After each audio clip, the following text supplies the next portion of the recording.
Okay guys, so hindi pa kami nakakapunta doon sa location namin pupuntahan ngayong araw. At ito na nga, pinapaayos natin yung Suzuki Bistro. Dahil... Ayaw ko ng Suzuki. Hindi, Kaya wala tayo doon ito ang mga GST mo, walang inaayos. Dito tayo ngayon sa, ayan pakita ko yung brand. Yan, Inseller Moto. Okay guys, pasok tayo sa loob. So, here's the Suzuki. Bora, what happened to Suzuki?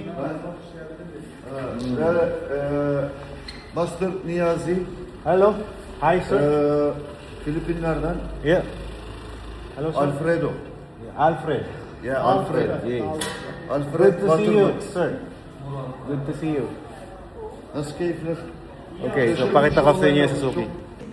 Toz zencefil. So what happened? Spring? Niyazi abi. Oh, it's just a spring. Niyazi abi küsmüş bak. Allah Allah. Vallahi. Baksana. Broken spring. Okay, next. Next in line, guys.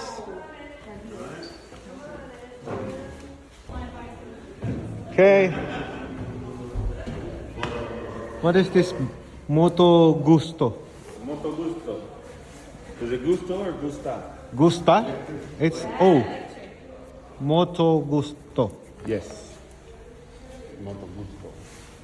There's no brand like this in Philippines. Moto Gusto brand. And dyan guys, daming LS2. Oh, LS2 helmet pero international din talaga eh. Ayan mga helmet sila oh. Michelin, Atlas, Pirelli, Mitsala, KTM parts. Doon sa harap, marami daw. Okay, let's go. It's already fixed, Bora?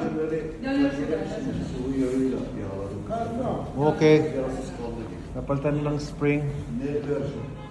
Ready to go na kami. Good, good. Baby cow. Yeah, almost got you.